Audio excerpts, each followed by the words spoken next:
Next speaker is Larry Downs, Jr.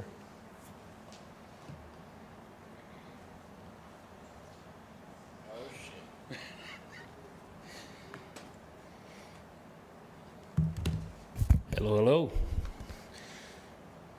Alrighty. Good to see you, Ashley.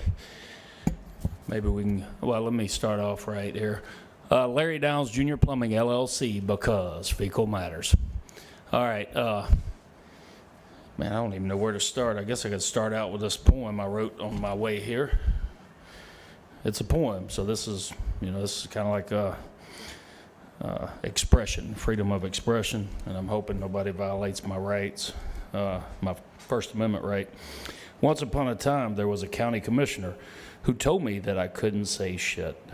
All right, Larry, you got to be escorted out. Larry, you can't curse. Larry. After I let it slip, he scolded me like a little kid. Wes. Then the next time, Wes. he told me, Larry, you're not going to curse at the podium. You don't have the right to curse. Larry. He told me, Larry, your time's that I up. couldn't spell. Your time is up. S-H-I-T. Your time is up, Larry. Oh, Barry, I think I have a First Amendment right here. You don't have the right to curse. Oh, that's not a cuss word. You already said it. Please.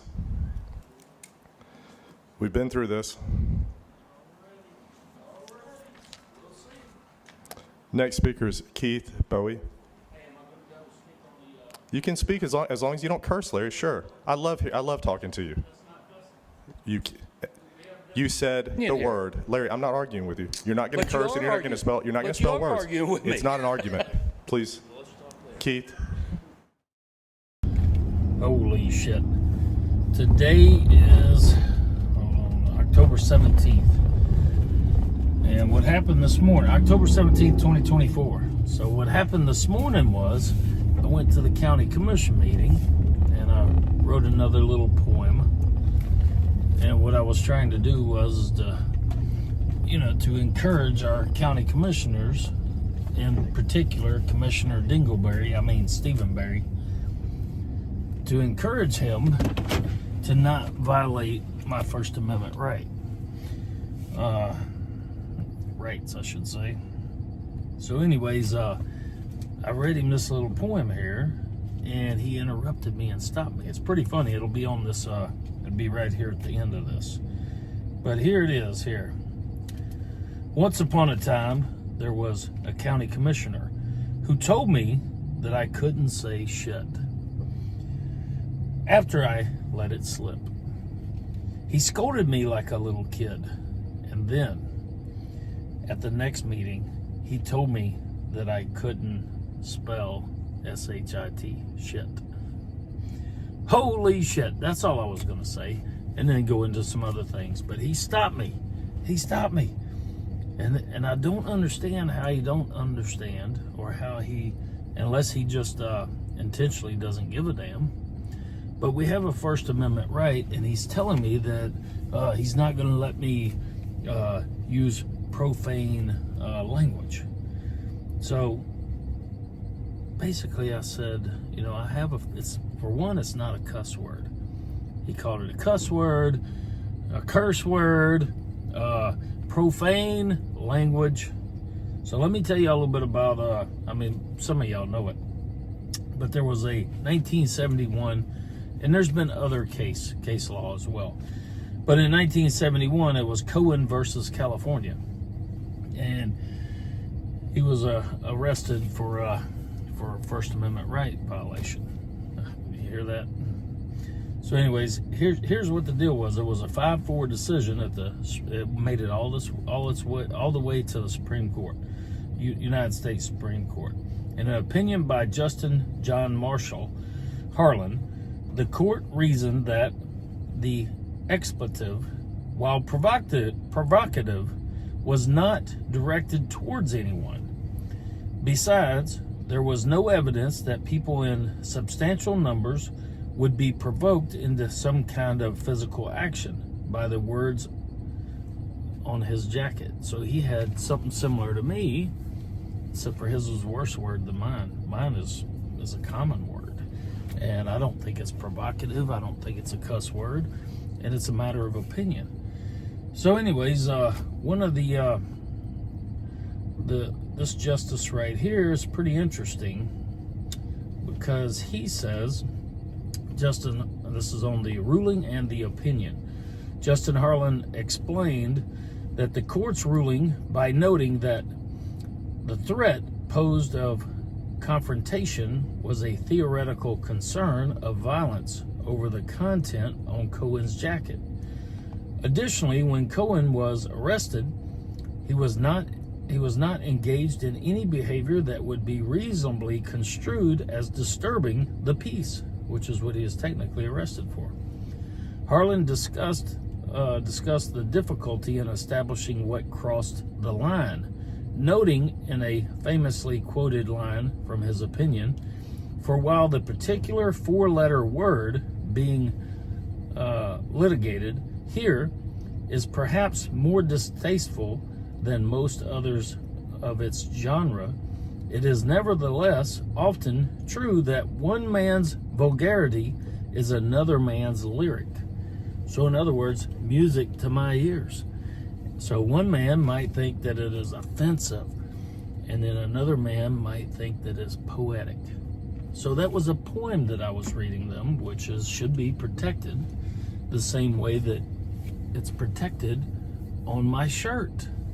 You know, and that's what I couldn't get him to understand is, if I can wear it on a shirt so it's visible to all,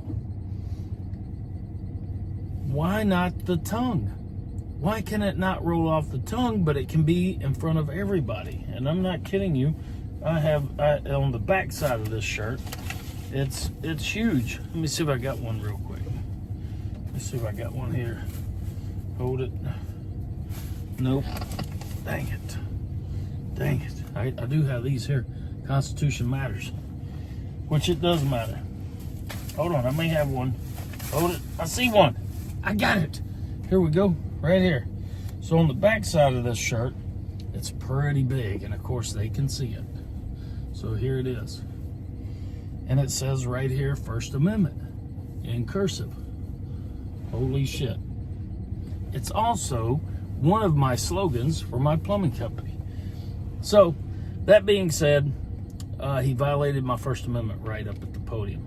Told me that I had to shut up, I had to stop your time. Nope, you don't get no more time. That's it, Larry. You have to go. You got to leave. He actually told me to leave. I spoke a couple more times because I just told him, you know, I'm not leaving. But just to get it a little bit more, it was in 71. Hold on. It says, what is the significance of Cohen? Let me see, did I already read this one? Cohen versus California.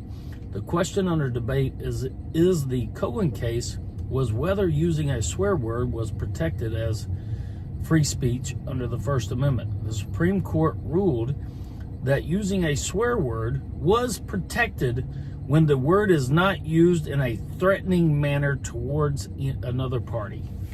That seems pretty simple to me. So anyways, y'all take a look at the video. This has been ongoing, and all he had to do was just let me get out my poem, redress my government, and it would have been over. And I've asked him several times now at several meetings not to violate my First Amendment right. Now, he did it. The other commissioners didn't. He's the chair. So now I'm going to see if I can find an attorney who will represent me to sue Commissioner Stephen Barry for violating my First Amendment right, denying me my First Amendment right of free speech at the podium. Because it's obvious that he doesn't care that I have a right to speech that I like, that I love. The only thing he's concerned with is his own ears and his own offensiveness or taking offense. That's his problem, not mine. Holy shit. I love it. And it's my perspective. It's my music. It's my poem. So can you imagine that in 2024, he cannot, in October 2024. I mean, October 17th, 2024. He can't tolerate the word S-H-I-T. And he told me at 2 other meetings that I couldn't spell it. Couldn't even spell it. Yep. So anyways, take a look at the video. It's comical. It's sadly comical. These damn weak-ass males today. Their little sensitive ears can't take it. No. Even though they go into private meeting rooms and they cuss and they use the F word and everything else, and they call our comptroller, Pam Childers, they even were accused of calling her some bad names. Yes. Yeah. And now it's public record, so you can actually see it. Yeah. So it's weird. Isn't it weird? They can say whatever they want in their meetings, but whenever the public has a meeting, no, they want to infringe upon our First Amendment rights.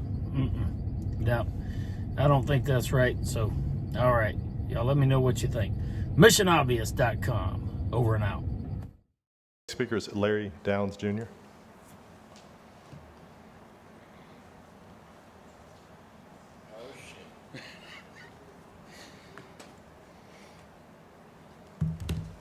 Hello. Alrighty.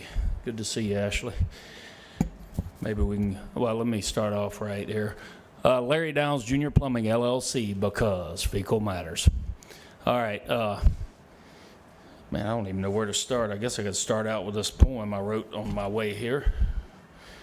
It's a poem, so this is kind of like a expression, freedom of expression, and I'm hoping nobody violates my rights, my First Amendment right. Once upon a time, there was a county commissioner who told me that I couldn't say shit. All right, Larry, you're going to be escorted out. Larry, you can't curse. Larry. After I let it slip, he scolded me like a little kid. Wes. Then the next time, Wes. he told me, Larry, you're not going to curse at the podium. You don't have the right to curse. Larry. He told me, Larry, your time's that I up. couldn't spell Your time is up. S-H-I-T. Your time is up, Larry. Oh, Barry, I think I have a First Amendment right here. You don't have the right to curse. Oh, that's not a cuss word. You already said it. Please. We've been through this. Next speaker is Keith Bowie. You can speak as long as you don't curse, Larry. Sure. I love talking to you. You said the word, Larry. I'm not arguing with you. You're not going to curse, and you're not going to spell. You're not going to spell words. Arguing with me. It's not an argument. Please, Keith.